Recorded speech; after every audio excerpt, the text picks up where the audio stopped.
Em uma época em que Israel vivia dividido entre reis e conflitos, um homem chamado Elias foi instruído por Deus a ungir um novo profeta em seu lugar. Eliseu, filho de Safate, como narrado em 1 Reis 19. O episódio do chamado de Eliseu revela uma das expressões mais puras de fé e entrega encontradas nas Escrituras. Eliseu era um homem simples de Abel-Meolá, trabalhando com 12 juntas de bois, quando o profeta Elias se aproximou dele. A poeira levantava do campo, o som dos bois e do arado se misturava ao vento, quando em um gesto silencioso, Elias lançou sobre Eliseu o seu manto. Nenhuma palavra precisou ser dita naquele instante, mas o manto carregava o peso da vontade divina, um chamado à transformação, à renúncia e à esperança. Eliseu olhou em volta, o coração acelerado, sentindo que aquele momento mudaria tudo. Meu senhor, chamou enquanto corria atrás de Elias, deixa-me despedir de meu pai e de minha mãe, e seguirei contigo. Elias voltou-se para ele e respondeu apenas, vai e volta, pois o que te fiz? A resposta era um convite à liberdade. Ninguém era forçado a seguir a voz de Deus. O caminho era sempre um ato de escolha e amor. Eliseu compreendeu. Sem hesitar, tomou os bois, sacrificou-os, usou o arado de madeira como lenha e fez uma refeição para sua família e vizinhos. Foi sua forma de dizer adeus ao passado e de anunciar: nada será como antes. A partir de agora pertence a Deus o meu caminho. Durante meses, Eliseu seguiu Elias em silêncio, aprendendo a observar o zelo e o peso de servir ao Altíssimo. Caminhavam por vales, desertos e cidades. Elias falava pouco, mas seus olhos carregavam o fogo de alguém que conhecia a presença divina.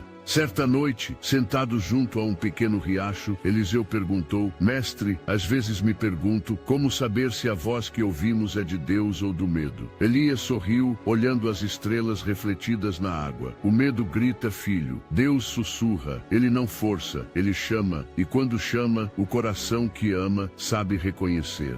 Eliseu permaneceu em silêncio, gravando aquelas palavras no coração. O tempo se passou e chegou o dia em que o Senhor tomaria Elias para si. Eles caminhavam de Gilgal a Betel, depois a Jericó e por fim ao Jordão. Os discípulos de profetas que encontravam pelo caminho diziam a Eliseu: sabes que hoje o Senhor tomará o teu mestre? Mas Eliseu respondia firme: eu sei, mas calai-vos. Sua alma ardia entre tristeza e fé. Quando chegaram ao rio, Elias tirou o manto, dobrou e feriu as águas. O Jordão se abriu diante deles, e ambos passaram em terra seca. Do outro lado, Elias perguntou: pede o que quiseres antes que eu seja tomado. Eliseu, sem hesitar: quero porção dobrada de teu espírito. Elias olhou-o com seriedade: pedes coisa difícil, mas se me vires quando for levado, assim te será. Um silêncio profundo envolveu o lugar. Então, subitamente, o vento ergueu poeira e luz. Um carro de fogo, puxado por cavalos flamejantes,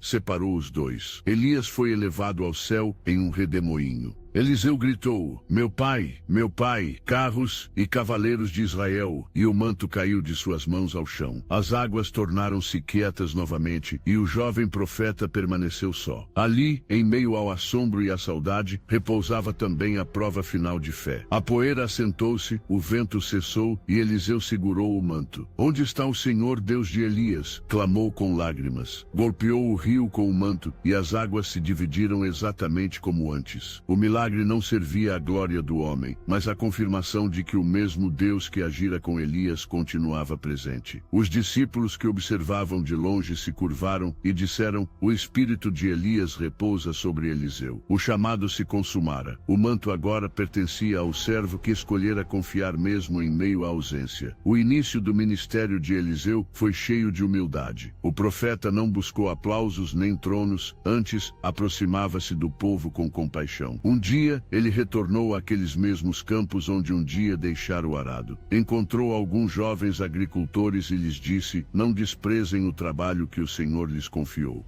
As sementes que plantam hoje serão pão e esperança para muitos. Um deles respondeu: mas profeta, há seca há meses, nossas mãos estão vazias. Eliseu olhou o céu e ergueu as mãos. O Deus que enviou Elias ainda ouve. Continuai firmes, pois o Senhor suprirá. Era fé reaprendendo a caminhar entre homens simples. Noutro momento, quando o povo clamava por ajuda e os reis pediam sinais, Eliseu mostrava a mesma tranquilidade que aprendera do mestre. mestre. Dizia: tragam-me um músico. E enquanto a harpa soava, a mão do Senhor vinha sobre ele. Os que o cercavam não compreendiam como aquele homem de gestos calmos podia discernir a voz divina. Alguns zombavam, outros duvidavam. Mas Eliseu sabia: Deus age no silêncio antes de agir no estrondo. Cada milagre futuro que Deus realizaria por meio dele nasceria dessa entrega. Certa noite, diante do leito de um homem aflito, Eliseu lembrou-se do dia do manto e contou-lhe a história. Houve tempo, disse ao doente, em que duvidei se Deus estava comigo. Mas aprendi que o poder não está em quem segura o manto, e sim em quem o concede.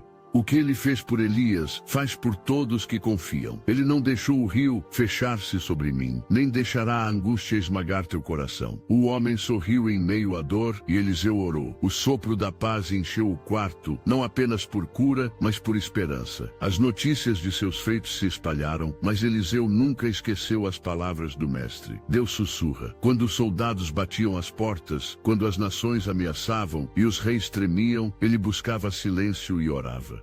Às vezes o milagre não vinha como fogo no céu, mas como força para permanecer de pé em meio à incerteza. A fé de Eliseu não era feita de gestos grandiosos, mas de constância, a mesma que move pessoas até hoje, quando o ruído do mundo tenta abafar o sussurro divino.